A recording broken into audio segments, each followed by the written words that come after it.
Voilà pour ce reportage. On va aller plus loin avec notre invité Pierre Picard. Bonjour, merci d'être avec nous. Vous êtes expert international, docteur en géopolitique et spécialiste de la Chine.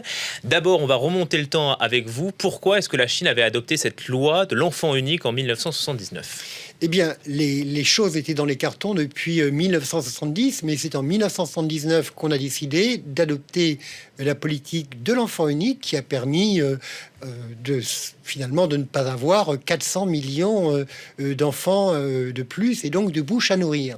Mais cette politique s'est vite assouplie dès 1979 puisque les paysans et les ethnies chinoises, les paysans étant très nombreux en Chine à cette époque, pouvaient avoir des familles nombreuses.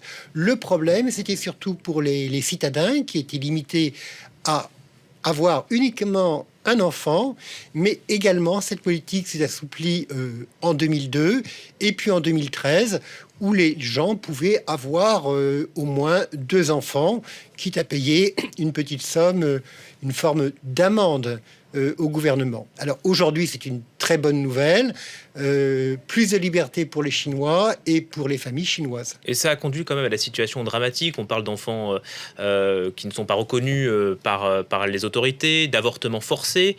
Ça a été des situations horribles. Oui, tout à fait. Les choses n'ont pas été simples en Chine. Ça veut dire que la Chine s'est sacrifiée au niveau de son économie, au niveau de ses familles, et effectivement au niveau de la différence entre les garçons et les filles, au niveau des avortements.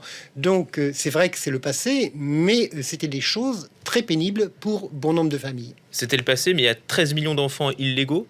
Le régime ne les reconnaîtra pas ? À mon avis, vu la tendance actuelle du gouvernement chinois qui accroît les libertés individuelles et qui tend à résoudre ces problèmes, y compris celui du Oukou, on va vers une reconnaissance, bien évidemment, de tous les enfants chinois.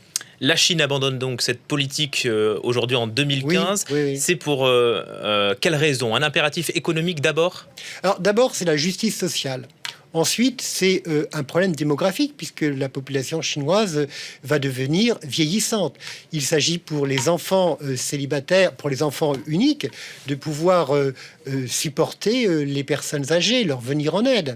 Et puis, il y a aussi cette volonté, peut-être pas tant des citadins, mais des gens des campagnes, d'avoir des familles plus nombreuses.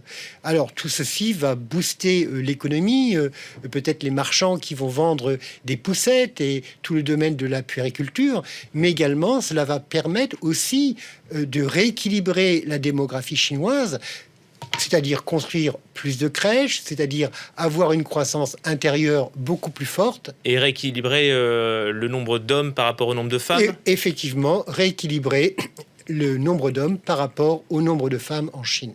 Un mot, vous parliez tout à l'heure d'une des raisons qui a poussé la Chine à abandonner la politique de l'enfant unique.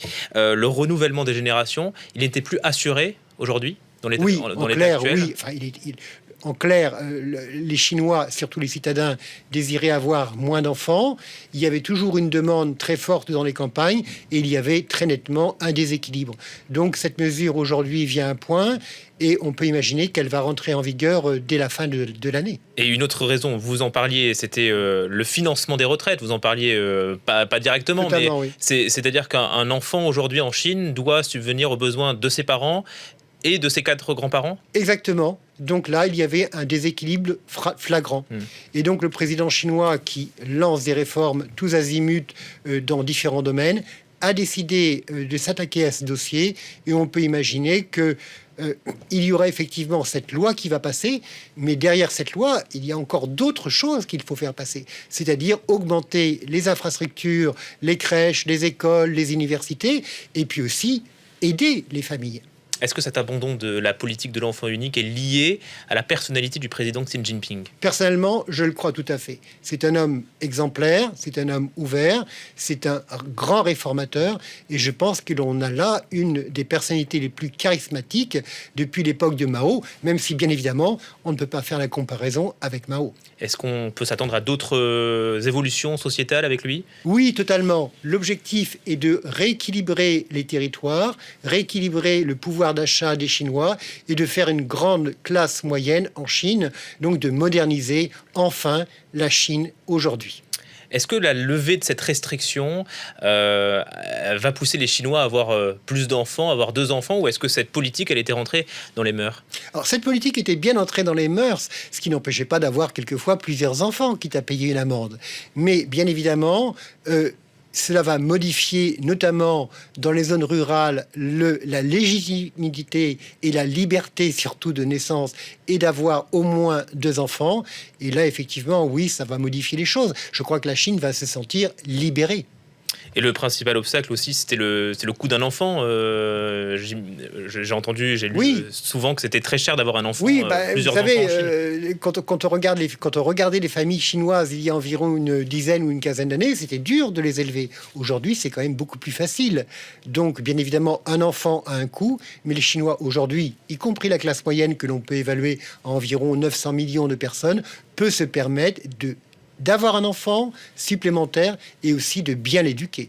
L'enfant unique, la fin de la politique de l'enfant unique et ses conséquences. Merci beaucoup Pierre Picard d'avoir été notre invité. Je rappelle que vous êtes expert international, docteur en géopolitique et on l'a compris, spécialiste de la Chine.